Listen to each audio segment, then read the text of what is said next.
ของปืนของเป็นจะเกิดตายไปแล้ว นี่จะซองซื่อๆ นี่แหละชอบชื่อ ว่าอยู่ เฟรมมันใหญ่เลยบ่ได้บันทึกเอาไว้ตัดใส่ตัวใหม่นะพ่อม หมอ บ่ได้ถ่ายได้ฮะ แม่นหมอ อันนั้นแล้ว เปิดกล้องซื่อๆติ ปิดไว้อันนั้นไว้แล้ว ปิดแล้ว เอานั่งกันครับ ของเห็ด โอ้มันบ่มีตัวเลขขึ้นจังเทื่อ วันนี้ อ๋อ มันต้องมีตัวเลขแล่นนำ มัน แม่ ถ่ายได้หลายแล้วตัวนี้เอาเฟรมใหม่ บ่ ตัวนี้ได้แล้ว เต็มแล้วนะครับจะโดนแล้วเนาะ โอเค ปิดเลยอาจารย์ ปิดก็ปิดไว้แล้วแหละ กลางกิน ตัดเนี่ย คิวดิ เขาตะโกนใหม่ซะก่อน หมอ ตัดหน้าด้วยผมบ่นี่ ผมแข็ง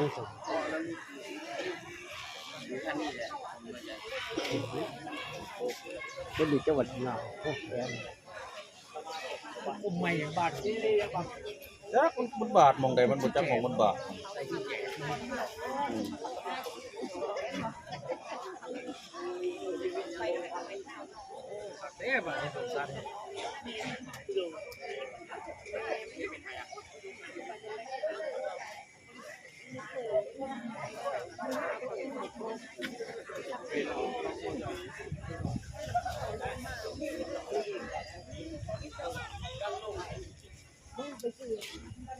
ทักกัน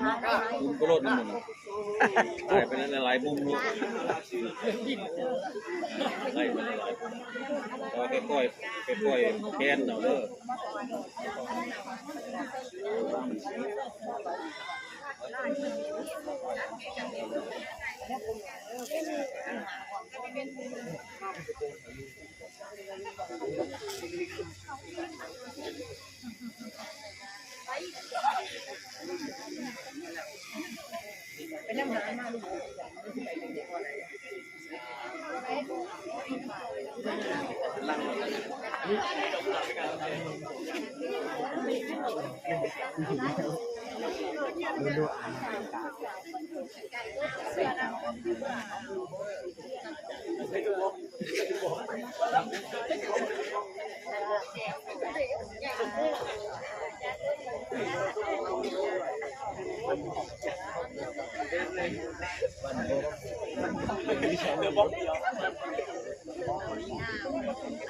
อันเดินเจ้าก็ไปได้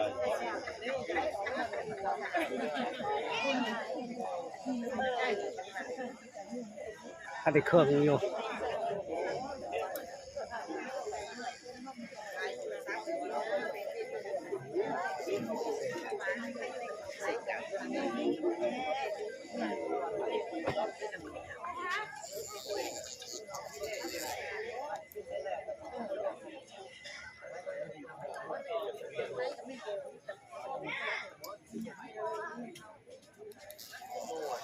มันโกรธมันเล่นนิดเดียว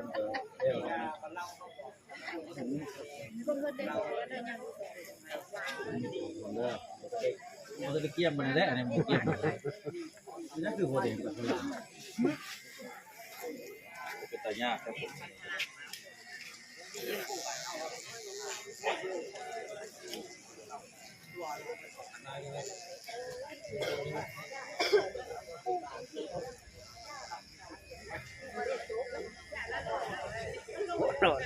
คิวดก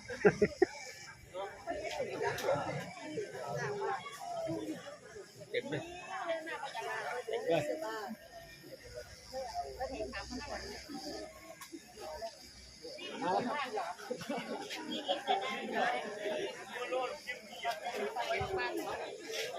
โอ้ตะบุญดิไปทายได้หมด ไปหามีกวนก่อน บ่เลี้ยวหุยผมไม่กล่องผมอยู่ คือไว้เพื่อนจังหวัด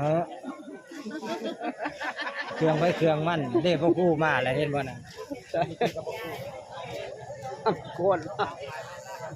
ก็ขึ้นถือกล่องจะเถื่อเนาะจะเทศเท่าไหร่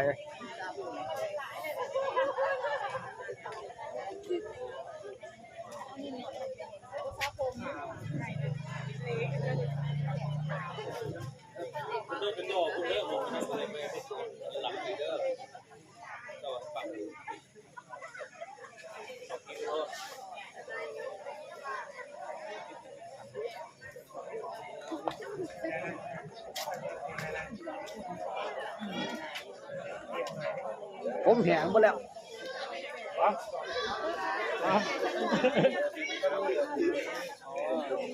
ฮะสิบนิ้วกันใจ ล้างนี่ละก้มลงเลยจะหล้ำไหมมันจะเป็นหล้ำใช่ไหมลูก เดี๋ยวนะพี่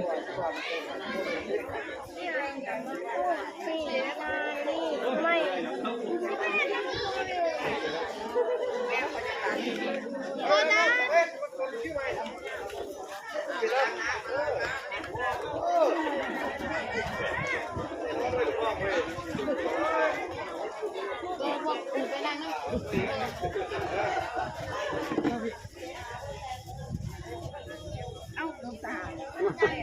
บ่มีกวนบ่พ่อกันแม่น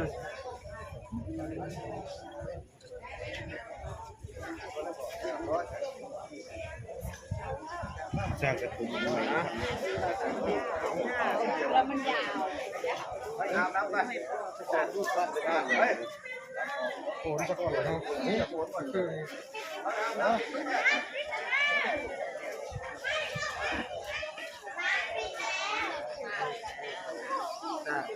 หนาวบ่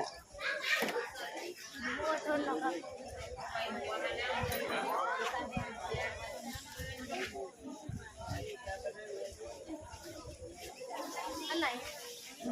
นั่งรถท่าคันรถตัวย่างไปยังมาบริกรไงครับคันตัวนั่งท่านะ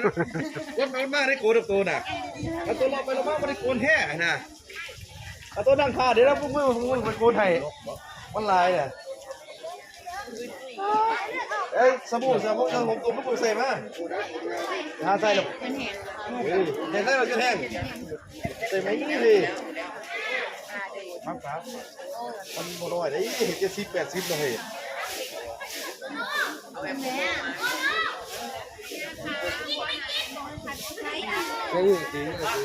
ใส่ทำไมใส่เบิ้งเอานี่ก็ได้แต่มันเก็บได้เห็นกระตุกบัวลายนะเอาสบู่ไปเอาสบู่มาสิก่อน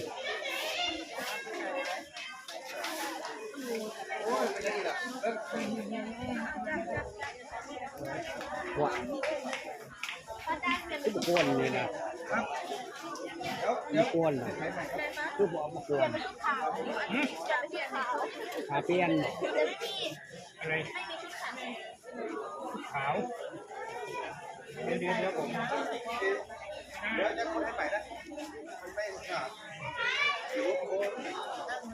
ครับจำบ่ใช่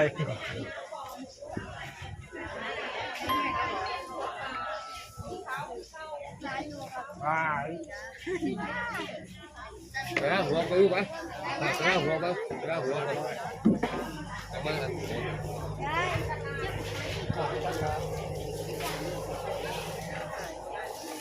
เอ๊ะเดี๋ยวก็จะเยี่ยนบางหูบ่ไปโถ่ไปก็จะเยี่ยนโอ้ยก็แล้วก็คือไห้อะไรเงี้ยเอ๊ะคืออย่าไปไม่อยากจะไห้เยอะเอา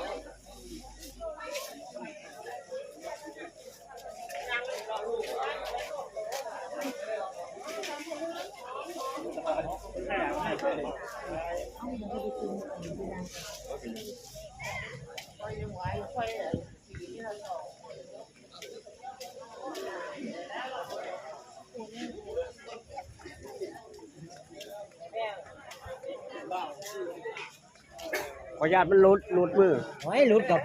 รุดเนี่ยเด้เจ้ากะกำไว้อยู่เนาะ โอ้มาวันนี้ร้ายเลยโดนได้ร้ายเลยไหวอยู่เด้ โอ้ยเด้อันนี้มันเร็วได้ตาย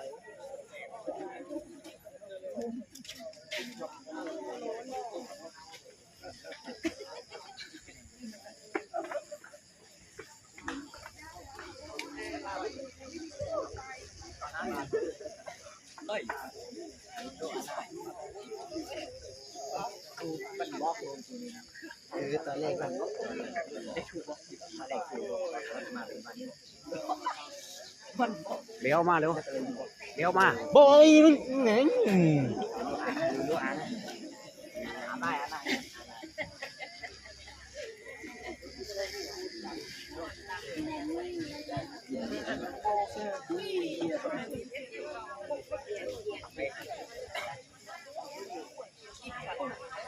คือบ่ปากบรรยายไปทำไปไหม ปาก ฮะ แจ่มเขา โอ้ย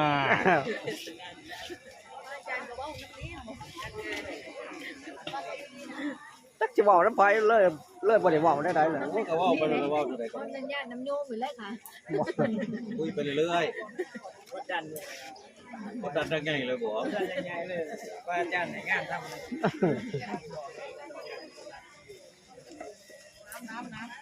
โอ้มียังอ่ะ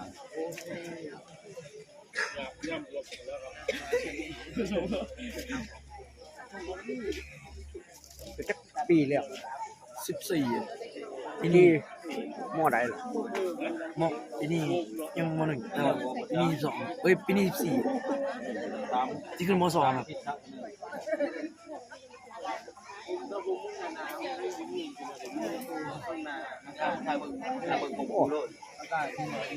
ก็ดีฮอนดีเนาะตรงนี้เนาะ อ่อนแล้วตอนนี้ถ้าเคลียร์อย่างเดียวบ่ซักหัวนี่นะฮะ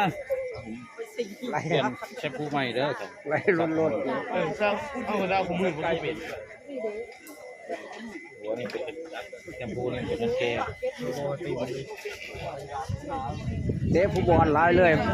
บ่มีเวลาซัก หัวเบี้ยวว่าบ่อนี่ 3 มื้อแล้วบ่ได้ซักหัวเนี่ยมันหนาวแม่นบ่ซักอยู่บ่หัวน่ะ ไม่ได้เอายาสระผมมา หนาวบ่ก็ยังบ่ได้อาบ4 มื้อ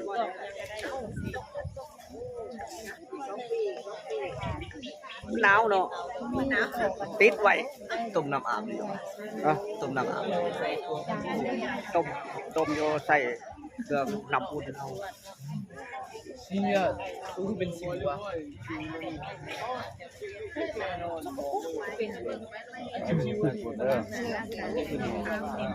โฮอร์โมนหลาย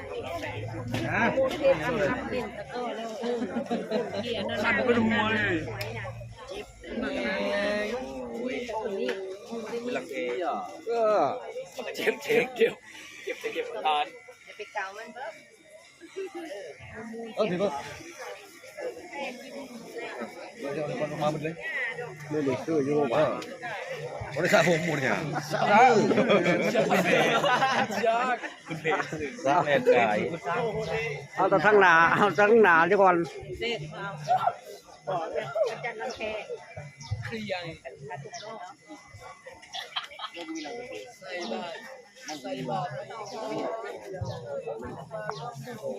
มีโต๊ะเนี่ย เป็นตบแม่น้องเบิ้งเท็ด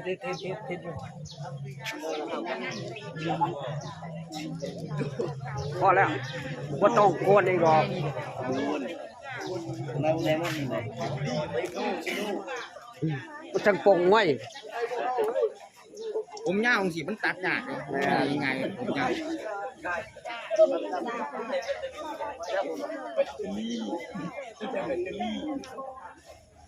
ตัวนี้สิงาน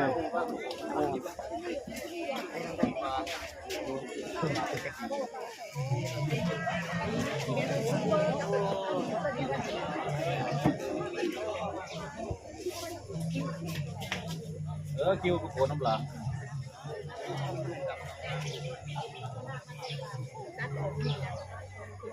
เรียบร้อย เนาะ เอาลูกไปโกน แล้วก็โกนทุกคนเด้อเต็มผมเอา ใส่น้ ตามไหนได้ตาม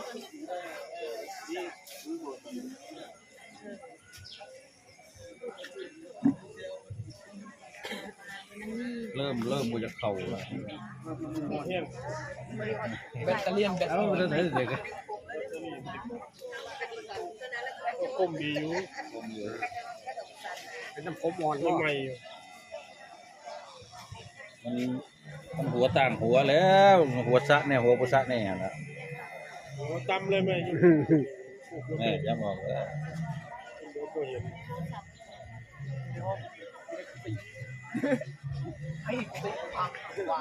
ตีทั้งหมดแล้ว บ้านเฮามีไผมาบวช น้องเพ่งผู้เดียว บอกแล้วล่ะบอกเขาว่าบ้านโคกมีอยู่บ่จักแล้วบ่จักว่า ไว้ว่า เขาถาม บัดโคกมีน้องเพ่งผู้เดียวบัดเรามีผู้หนึงบัดน้องให้มีสองมีส่วนหมู่มาบวชบ่มีไผมาบุญเขาบ่ฮอด มื้อนั้นมื้อใดน้องบ่ชื่นบ่บ้านเราอ่ะบ้านโคกนั้นลักมาแล้วผู้หนึงจักแม่นไผ นะ ก็บ่จักว่า บัดโคกมีน้องเพ่งผู้เดียว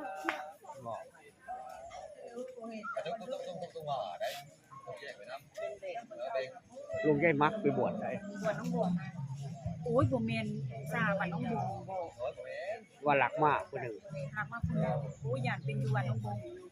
บอก ก็โทรหาหมู่ก็แตกยาวๆย่านร้านนี่มัก เจ้าว่าแม่นก็บ่จัก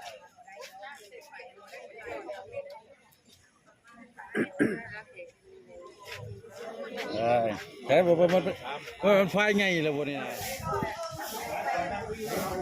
มื้อนี้เป็นมื้อที่เริ่มโครงการบรรพชาอุปสมบทสามเณรภาคฤดูร้อนประจำปี 2568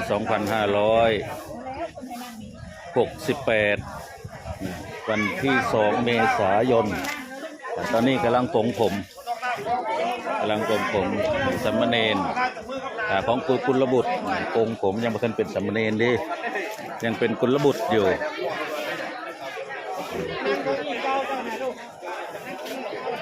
ได้จำนวนกี่ลูก 77เบื้องต้น เบื้องต้น 77 เนาะ แต่ถามว่ายังไม่รวมที่วัดศรีประดิษฐารามน่าจะ100 กว่าอยู่ 100 กว่าลูกเกินเป้า เกินเป้าครับ โอเค เดี๋ยวศรีประดิษฐารามก็เข้ามารวมที่นี่ครับต่อ ภาคบ่าย ครับรวมกันครับขอบวชก่อนครับ นี่กำลังปลงผมภาษาบ้านเฮาว่าโกนหัวหั่นล่ะแต่ว่าอย่าหัวไปจุ่มน้ำเด้อเมื่อกี้ข้ามไปงมเด้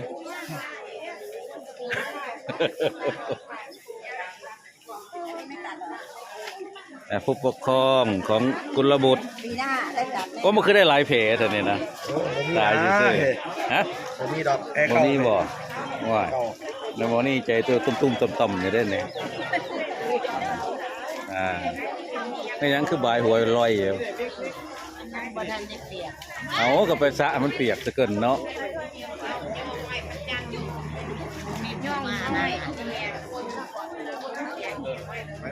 เดี๋ยวจะ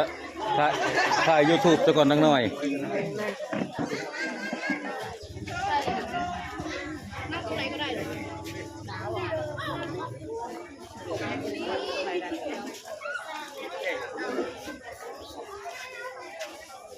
หมอนี่คือเคยบวชอยู่นะหมอนี่ก็เคยเห็นหลายเถื่ออยู่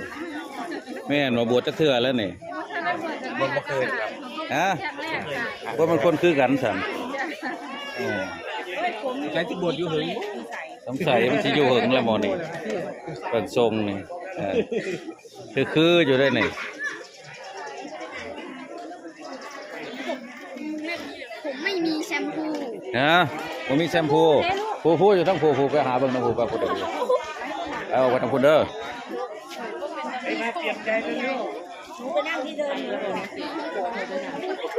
ผู้ปกครองถ้าการโกนหัวได้ก็โกนโลดเด้อมาตรงๆไว้ผู้ใดขยี้ไว้ลูกผู้ใดดื้อกูหมู่ว่าเพใหญ่ๆเด้อ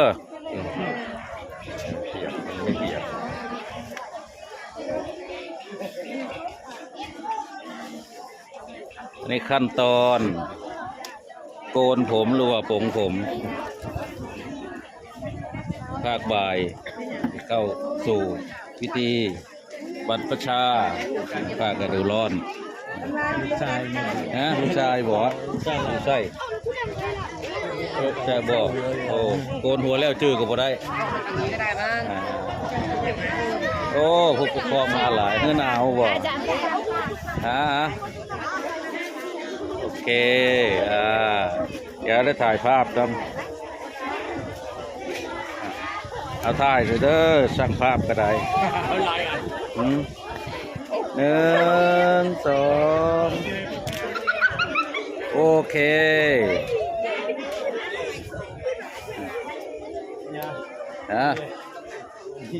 โอ้ดีบ่โอ้บ่หนาวดอกโอ้ยมีดกันไก่เพิ่นก็ได้ไปเก็บมาแต่เซยนี่ ของหวานนั่นล่ะค่ะ ก็ว่าของวันแล้วคักกว่าเนาะ เก็บของกับคู่เลยกันดูเนาะ เออ ตัดไปทำมาปิ้วคือ จะมาปีตัดนี่คณะผู้ปกครองโกนผม นั่งรอคิวอันสิบ่ให้บ่นี่คือน้อยกว่าหมู่แท้ฮะ ยายยังไม่มาบอก โอ้ยายยังบ่มาบ่โอเครอก่อน ยายมาจับผม นั่งขาก้อนมันสิเอิ้นเรา เดี๋ยวพี่เลี้ยงบ่หลายมา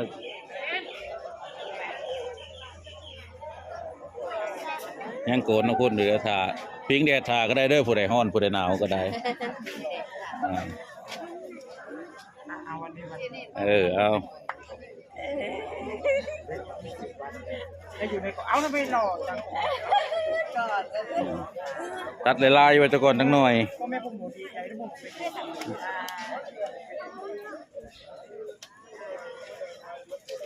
คนยังคลิปเราบอกคลิปผมแล้วเราบอกแพ้เลย เอาโกนเลยผู้ใดว่างโกนเลยคณะพี่เลี้ยง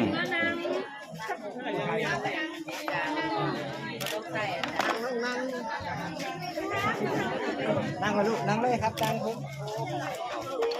ใส่เป็นอยู่แล้วมีโกนได้สัก โลโก้ดีกัตเตเลียนในนั่นแต่ก่อนแล้วจะมีโกนไทยน้ำหลังกัตเตเลียนมันใช้ได้อยู่ปะ ได้ครับ แล้วก็น้ำหลัง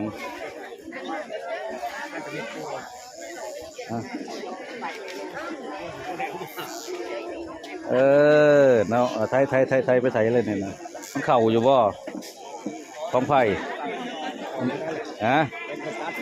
บ่โอ้เอาไฟก่อนบัดเลยคือเข่าอยู่บ่อันนี้ถือกล้องให้เด้บรรยายเราเด้อลง YouTube เจ้าก็ไล่ไปแหละตามคนที่เขานั่นนี่ครูอาจารย์กำลังแทนเอาไปรถ ครับ อยากให้คนไม่ได้โกน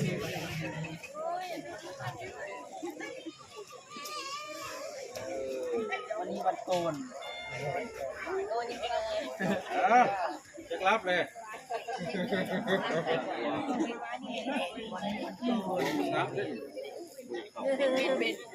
โอ้จะขอบ่ได้เอานี่มันออก โอ้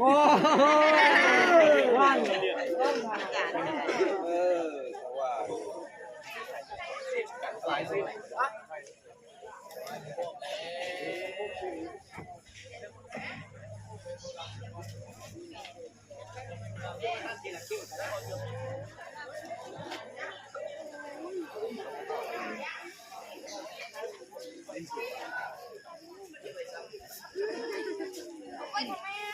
๋ยวไปก่อน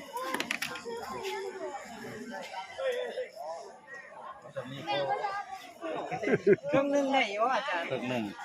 เครื่องนึง เอ็นหยังไงมันบ่ได้แม่นนะมันสิเพราะว่า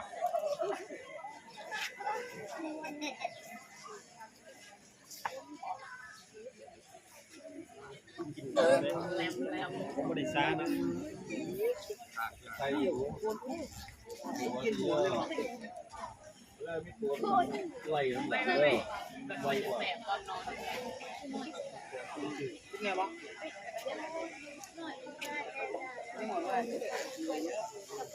แค่ลูกกระโตงเป็นแม่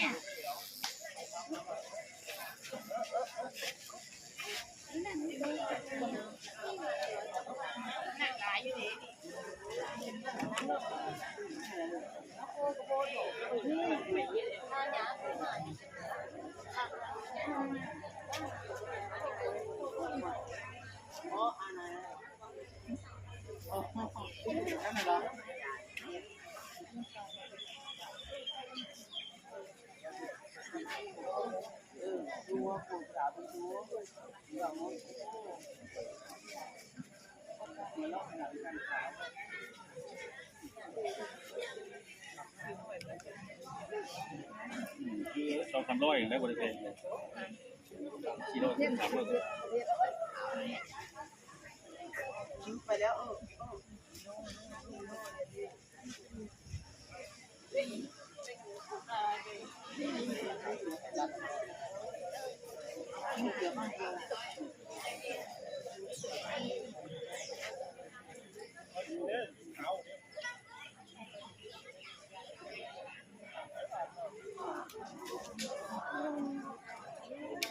ล้วก็มีดโกนนั่นน่ะเด้อเอาไปซะบัดนี่ไปซะอะไรเขาเอามีดโกนไล่ๆเอาไวกว่า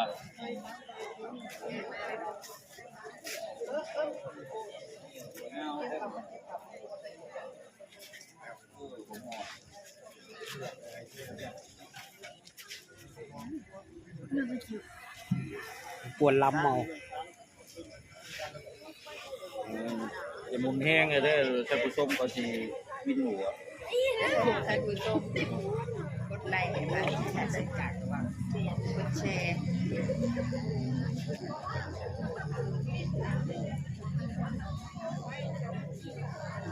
ก็เนาะเป็นการตรงแท้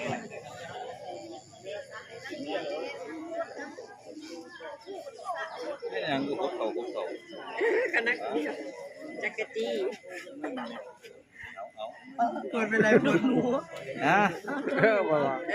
หมูออกเลย เอาไปกดมาไหมเล็กบอก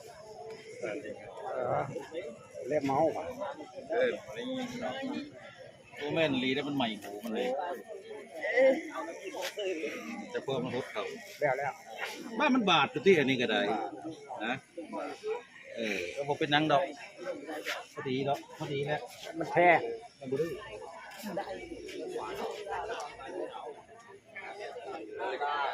ผมให้ ออกแล้วนี่นะเอาจังหวะนี่ก็คือว่า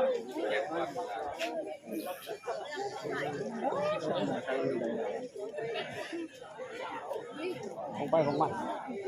เขาไปของมัน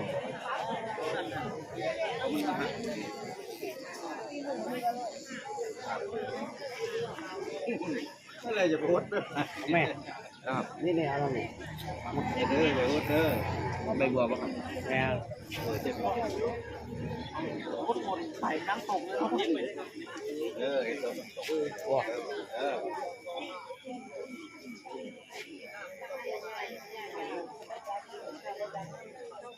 โอ้ยก็เงือกตะเลียนปากหัววันนี้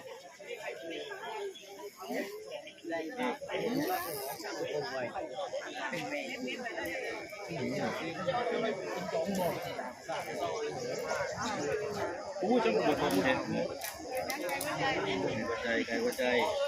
เดี๋ยวเราจะมองมาใส่ คิวออกคิว แต่พี่จะมองวะจะมองมาใส่เนาะมาท่าเนี่ยมันจะเช่าแล้ว เอาอีกบ่หูมอนี่ มั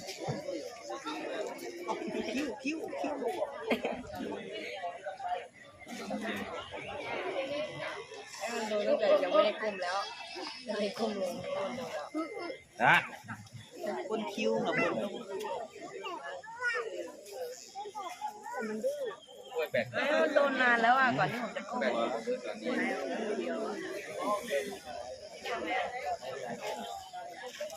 ก็งึดเรียบก่อน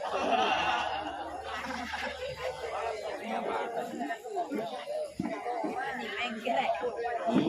แล้วเราจะมองไปเลยแล้วหูคนนี้มาเลย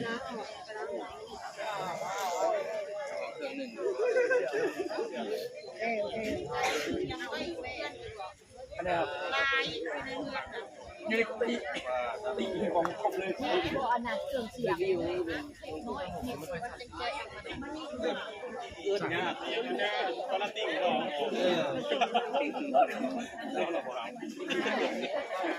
เราเลือกจะเรียกจะไม่ถูกบาท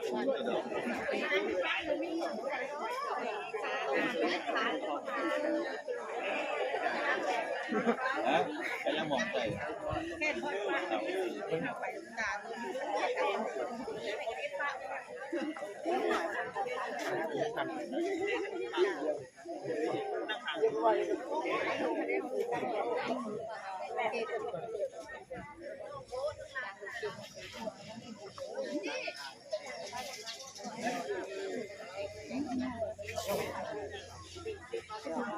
ลุกไปแล้วอยู่บ้านคนกันทั้งคนเลย ตัวนี้ขึ้นเลี้ยวไว้เด็ดตัวนี้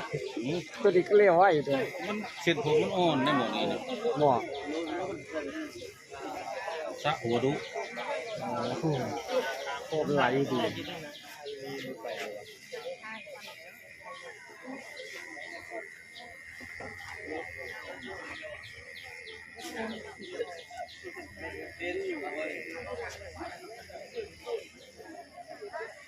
ท่า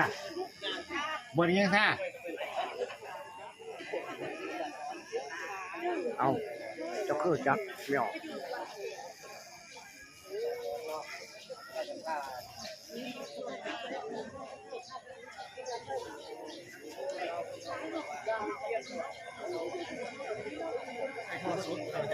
อาจจะลืมโกนหลำเด้อลืมโกนหลำรัตตาเดี๋ยวมันพายไงล่ะเดี๋ยวพดอีกจังหน่อยก่อนเอาไปเก่าเฟรมนี่ก็รอตัดเพื่อการฮอดคิวนะหัวแห้งพอดีเด้ออันถ่ายหลายๆแล้วก็ได้เข่าเฟรมบุญพระเวทพระคำไปเข่าเฟรมบ้านดงยางเด้อว่าเราย่างก็พากันไปช้ำสายหนังแวบเดี๋ยวเฟรมเดี๋ยวเฮียเลยวันแล้วยังว่าจะเข้ากล้องเพราะว่ามันกำลังมาสิเห็นเนาะ บ้านเปิดไว้ผ่านตั้ง3 รอบ เขากำลังเตรียมอยู่เห็นกระคักบ่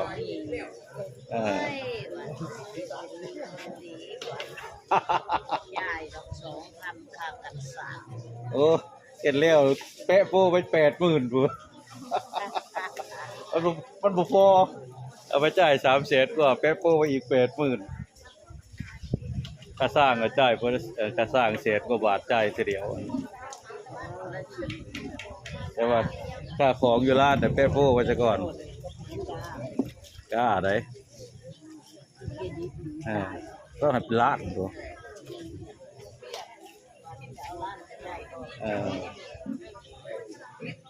โอ้ยบ่เนี่ยนี่เป็นกำลังโกนผมปูปอเพิ่นจากไทยเพิ่นดูเดี๋ยวเพิ่นประเทศนั้นได้เพิ่นเขินมาสิปาดหัวดิ้งน้อยได้บาดนี่ฮะนี่เลขา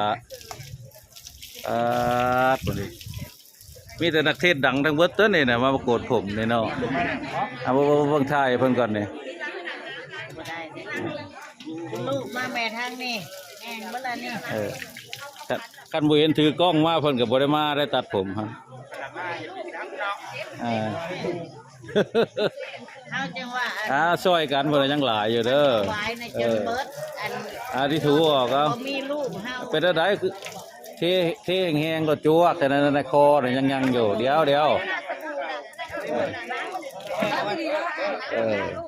ในคอนั่น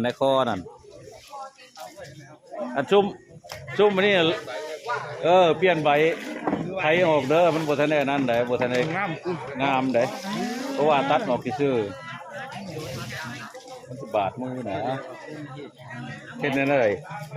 โอ้ยามันหักเลย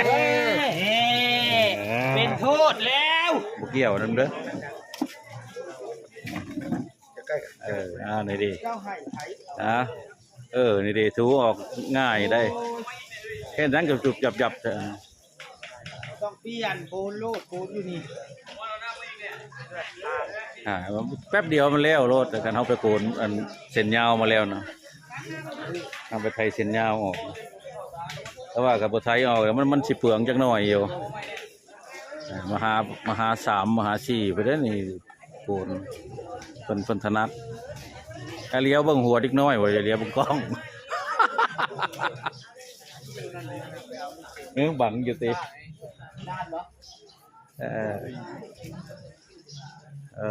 ผม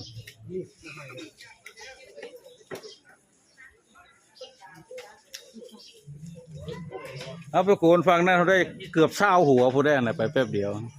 บาดเป็นแถวฮะเป็นแล้วมันไปแต่เรียนอาจารย์ทำไมใส่ ให้ได้จักแล้วบ่แม่นของเฮาเอาถิ่มกันเนาะพุ่นแล้วจะตานั้นเราถืออยู่มั้งโหอยู่ต้องโผจะตาบ้านเราทั้งโซ่เราถืออยู่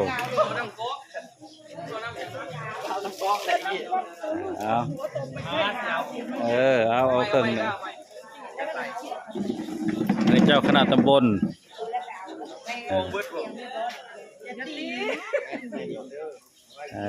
ค่อยๆไถเอาค่อยๆดึงเอาก็ได้ตัวมันค่อยมาเป็นแล้วกินยุดอกเข่ากันแต่มันไก่บริษัทมันเด้อของงอนะอันนี้ยังไม่แห้งไถง่ายแล้วไถอยู่ผู้เดียวก็ได้ไม่ได้เจ้าขวดจะปีแล้วก่อนในวิโอกาสในใบหัวไปเนาะคนนั้นผู้เดียวตลอด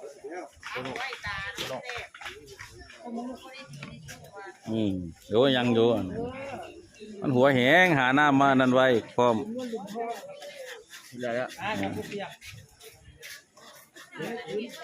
ขูดจำขูดหนังหมูเนาะจัดโอ้ยพดดอกชะก้อนก็ได้ผ่าดุงเดือดเงียบนะ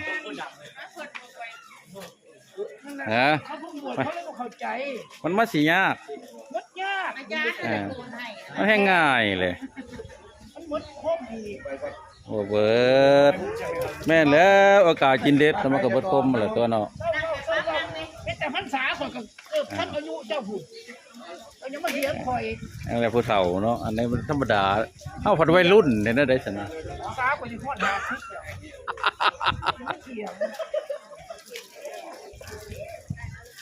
์ใส่สมัยข่อยบวชไม่ใส่ผ้าโป๊กโอ้ยใส่ผ้าโก๊คือการตอนบวชนะการผ้าจะโก๊น้อยๆนะไปพ้นจะมาขีดนั่นนะนอนมาพ่อซื้อเต็มหัวแต่ว่าไปวิดรถกับยักษ์ถอนไม่ยืนพอสิวจะขึ้น70 กว่าไม่ได้ธรรมดาด้วยเนาะคนผมมัน70 กว่าเนี่ยเบื้องต้น70 กว่าลูก70 กว่าคนไปโกนได้รูปทั้งผมได้หลายคนเลยดินี่หมอสูตรไปสู่ขวัญกุลบุตรที่เข้ามาบวชภาคกระดูร้อนตอนนี้ทดสอบเสียงหมอสูตรเพิ่นสู่ขวัญเป็นทำการบายสีสู่ขวัญให้กับกุลบุตรที่จะเข้ามาบรรพชาในโครงการบวชภาคกระดูร้อนเมษาประมาณ77 รูป77 คนที่มาบวชเป็นในโควต้าอำเภอคำชี100 รูปแล้วก็เกินโควต้าอยู่2ที่